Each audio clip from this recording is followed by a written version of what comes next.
নমস্কার, সকলকে জানাই আরও একটা নতুন ব্লগে স্বাগত। তো এই ব্লগটা শুরু করছি এখন সকাল থেকে। সকালবেলা ঈশানকে স্কুলে দিয়ে এসছি মাদের বাড়ি। মায়ের কাছে একটা শাড়ি নেব আমি। তো কেন শাড়ি নিচ্ছি সেটাও আমি পরে দেখাবো। তার আগে দেখো নাক টানছি, কারণ অলরেডি বুঝতেই পারছো ঠান্ডা লেগে আছে। আর মা এদিকে বানিয়ে দিয়েছে গরম চা আর বিস্কুট। তো চা বিস্কুট খেয়ে চলো আস্তে আস্তে দেখো ব্লগটা কি হচ্ছে। তো ব্লগটা বানাতে ভুলে গেছিলাম। দেখো আইলাইনার লিপস্টিক পরে নিয়েছি। আমি কিন্তু খুব মেকআপ কিচ্ছু করিনি, জাস্ট আইলাইনার আর লিপস্টিক পরে নিয়েছি। এখন যাচ্ছি এই যে আশীর্বাদ ও বাগদান, মানে এঙ্গেজমেন্টের একটা নিমন্ত্রণ ছিল, যেটা হচ্ছে একদম আমার পাশের বাড়ি এবং আমাদের ছোটোবেলাকার বন্ধু, তো ওদেরই। তো এই জন্যই আমরা গিয়েছিলাম। এ দেখো কার্ডটাও কি সুন্দর নিমন্ত্রণ করেছে, এবং যেখানে অনুষ্ঠান বাড়িটা করেছে সেখানটা হচ্ছে আমার মাদের বাড়ির কাছেই। তো সেখানেও যাব, মাদের বাড়ি দেখতেই পাবে। তো চলো এখন দেখিয়ে দিই তোমাদেরকে। এই যে আমার হাজব্যান্ড গাড়ি বের করছে আজকে, আর আমার ছেলে ও অলরেডি রেডি হয়ে গেছে। তো আমরা এখন বাড়ি থেকে বেরোচ্ছি। আমাদের এটা ঢোকার মুখের গলি, তো একটু ছোট গলি, কিন্তু এই যে আমরাও রেডি হয়ে গেছি। আর আমি রেডি হয়ে গেছি, কিন্তু পুরো লুকটা আমি একটু পর দেখাচ্ছি। আর এখন দেখো রাস্তা দিয়ে চলে যাচ্ছি আমরা। আর এই রাস্তায় বাইকে গেলে তো বুঝতেই পারছো, যেভাবে চুল আঁচড়ে গেলাম তার 12টা বেজে অন্যরকম হয়ে গেল। আর একটু সবার হয়তো আমার গলাটার অবস্থা বুঝতেই পারছো। আর এই যে আমার পুরো লুক, শাড়ি নিজেই পরেছি, যেটুকু নিজে পেরেছি ওটুকুই সেজেছি। আর আমি খুব বেশি সাজতে পছন্দ করি না, একদম হালকা ফুলকা একটা সাজ দিয়েছি। তোমরাও জানিও যে কেমন লাগছে। হ্যাঁ, যেটা বলছিলাম যে গলার অবস্থা খুব খারাপ, তো সবাই একটু ম্যানেজ করে নিও। আর কথা বলতে বলতে দেখো চলে এসেছি ওদের যেখানে এঙ্গেজমেন্ট হচ্ছিল সেখানে। তো ডেকোরেশনটা, বাইরে ডেকোরেশনটা খুব সুন্দর হয়েছে। আর নিচে চলছিল খাওয়া দাওয়া, আর উপরে ছিল হলো মূল যে এঙ্গেজমেন্ট সেরেমনি, সেটার অনুষ্ঠান বা আশীর্বাদ পর্ব চলছিল তখন। তো এই যে চলে গেলাম, সমস্ত মানুষজন এখানে আছে এবং আমরাও আস্তে আস্তে উপরে উঠে গেলাম যেখানে চলছিল এঙ্গেজমেন্টটা। মোটামুটি সমস্ত আশীর্বাদই হয়ে গেছে, তবু আমরা একটু লেট করে এসেছিলাম। টাইম ছিল 11টা আর আমরা এসেছি একটাও না, প্রায় দুটো। তো এই যে ছেলের মা আশীর্বাদ করা হয়ে গেছে। এখন যে ব্রাইড বা উডবি ব্রাইড, সেই ওর উডবি হাজব্যান্ডকে আর কি, গ্রুমকে আমাদের একটা ছোট্ট ব্রেসলেট গিফট করছে সিলভারের। আর তারপরেই তো চলছে কিছু ফটো সেশন, আর এগুলোর একটু রোম্যান্টিক মুহূর্ত আর কি। আর এই যে আমাদের যে দাদা, মানে দাদাই হলো আমাদের বন্ধু পাশের বাড়ি। তো দাদা আমি বলি, কিন্তু আমার হাজব্যান্ডের বন্ধু আর কি, আমারও বন্ধু, কিন্তু আমি যেহেতু ছোটো থেকে দাদা বলেই অভ্যস্ত, তাই আমি দাদাই বলি। তো এই জন্যই পরিয়ে দিচ্ছিল পায়ের নূপুর, যেটা খুব সুন্দর, মানে একটা মুহূর্ত।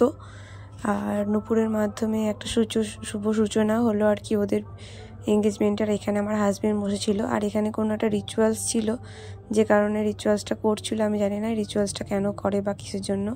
আর এদিকে দেখো আমি চলে গেছি একটু মিষ্টি খাওয়াতে এখন। ওদেরকে বলছিলাম যে আমি আশীর্বাদ করবো না, অনলি মিষ্টি খাওয়াবো।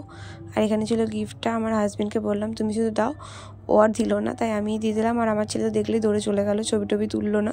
তো আমরাও কিছু ছবি তুলছিলাম। এইখানে অবধি আমি চশমাটা পরেছিলাম, আমার চশমাটা বলতে মনে ছিল না। আমার মনে হয় চশমাটা পরলে অতটা ভালো লাগে। হ্যাঁ বলো, কেমন লাগছে? আরে বলো এরকম করছিস কেন? আরে বলো না, বলো। দারুণ এক্সপেরিয়েন্স। তো শুনতেই পেলে দাদা কি বললো। আর এখানে দেখো ওদের এঙ্গেজমেন্ট তো হয়েই গেছে, আগে আংটি বদল হয়ে গেছে, এখন জাস্ট একটা কেক কাটিং হচ্ছে। তো আংটি বদলের ভিডিওটা আমি পাইনি, যদি আমি পাই তো শর্টসে বা এর মধ্যে অ্যাড করে দেব। আর এদিকে দেখো কেকটা কি সুন্দর। আর জানো একটা কি জিনিস, ওর কেকের মধ্যে লেখা আছে #প্রীতু। প্রীতু মানে হচ্ছে প্রীতম, আর ইতু হচ্ছে দিদিটার নাম, ওর ডাক নাম ইতু। তো যাই হোক, ওদের #ইতু এবং সমস্তটা বেশ প্ল্যান করে সুন্দরই, দেখো প্রীতু #প্রীতু, বেশ জিনিসটা আমার ভালো লেগেছে। সুন্দর প্ল্যান করে ডেকোরেশনটা করেছে, বেশ ভালো লাগলো। আর বেশ সুন্দর অনুষ্ঠান বাড়িটাও সুন্দর, ডেকোরেশনটাও সুন্দর হয়েছে, সমস্ত কিছুই সুন্দর ছিল। আর এদেরকে দেখতেও অসাধারণ লাগছে, বিশেষ করে পূজার দিকে মানে ইতু দিকে খুব সুন্দর লাগছে। এবং আমার তো খুব ভালো লাগছিলো, একটা সাবেকিয়ানা সাজ। আর এখানে দেখো দুজনেরই হয়তো এটা দিদা, তো দিদাদের নিয়ে চলছিল। আর গার্লস গ্যাং এখানে কিছু ছবি তুলছিল, আমি আর যাইনি, আসলে আমি খুব টায়ার্ড ছিলাম। আর আমার হাজব্যান্ডও একা একা বসেছিল, তো ওই জন্য আমি আর যাইনি। আর এখানে অলরেডি অনেকজন হয়ে গেছে, জায়গাও ছিল না, তাই আমি আর যাইনি। আর দেখো আমি বসে বসে দেখছিলাম, তো ওটারই আমার ভিডিও করে দিয়েছিল আমার হাজব্যান্ড। তো এই সব করে আমরা খেতে খেতে প্রায় 3টে চলে এসেছি খেতে। আর এখানে প্রথমেই দেওয়া হয়েছে স্যালাড, তারপর ছিল একটা ডিমের ডেভিল বা ডিমের চপ এরকম কিছু, তারপর দিল ফ্রাই রাইস সাথে চিলি চিকেন। ফ্রাই রাইসের সাথে চিলি চিকেনটা আমার ছেলে খুব ভালো লেগেছে খেতে। তারপর ডাল, ঝুড়ো ঝুড়ো আলু ভাজা, আলু ফুলকপির তরকারি আর চিকেন। এরপর আমিও একটু খেয়ে নিচ্ছিলাম, মানে খেতে খেতে আর কি ওরকমভাবে ভিডিও করারও তো অভ্যাস নেই, তাই। তারপর হলো চাটনি, 2 রকমের মিষ্টি, আইসক্রিম আর হজমোলা। মাঝখানের ওই কটা ভিডিও আর ক্লিপ নেওয়া হয়নি। আর এদিকে দেখো এখন আবার আমরা খেয়ে দিয়ে চলে এসেছি উপরে, কারণ আবারও কিছু ছবি তোলা হবে। এর মধ্যে ওদের কোনো একটা ফ্রেন্ডের ছিল বার্থডে, তো তাকে একটু কেক কাটিংয়ের মাধ্যমে সাথে সারপ্রাইজ দেওয়া হচ্ছিল, দেখতে আমারও ভালো লাগছিল। আর এরপর চলে এসেছিলো আমাদের বাড়ির সমস্ত মেম্বার, এই যে আমার ননদিনী, আর পিছনে ছিল আমার যা, তো এই যে আর আমার ভাসু, সাথে ছিল আমার ননদের হাজবেন্ড মানে ননদ। এখন আমরা ফিরছি বাড়ি। এখন আমরা কি করছি? ফিরছি, আমাদের বাড়ি যাচ্ছি, আমাদের ডান। হ্যাঁ,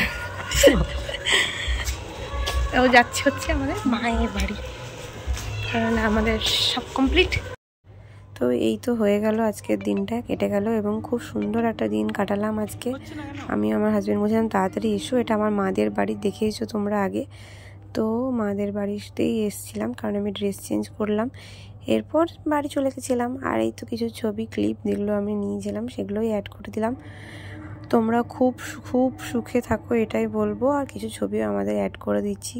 তার সাথে যেটা বলছিলাম, হ্যাঁ ওদের বিবাহ এখন একটু কিছুদিন দেরি আছে, মানে বিয়েটা, তার আগে ওদের এঙ্গেজমেন্ট হয়ে গেল। তো আমার যেটা মনে হয়েছে আমি সেটাই বলবো, যে তোমরা খুব খুব সুখে থাকো, শান্তিতে থাকো, ভালো থেকো। আর তোমাদের এই বন্ধনটা অটুট হোক। ওদের লাভ ম্যারেজ, মানে ওদের হয়তো 3-4 বছরের সম্পর্কের পর ওরা বিয়ে করছে, তো সম্পর্ক আরও অটুট থাকুক, আর এইভাবেই ভালোবাসা টিকে থাকুক, প্রত্যেকটা ভালোবাসা এইভাবেই টিকে থাকুক। কেমন লাগলো আমার ব্লগটা অবশ্যই like, comment, share and subscribe করে জানাবে। ভালো লাগলে অবশ্যই একটু সাবস্ক্রাইব এবং শেয়ার করে দেবে, আর একটু বেশি বেশি করে লাইক করবে। তোমাদের সাবস্ক্রাইব, শেয়ার এবং ভিউজ আর লাইক আমাকে অনুপ্রাণিত করে নতুন নতুন ব্লগস আনার জন্য। তো দেখা হবে নেক্সট কোনো ব্লগে, ততক্ষণ অবধি টাটা, বাই বাই।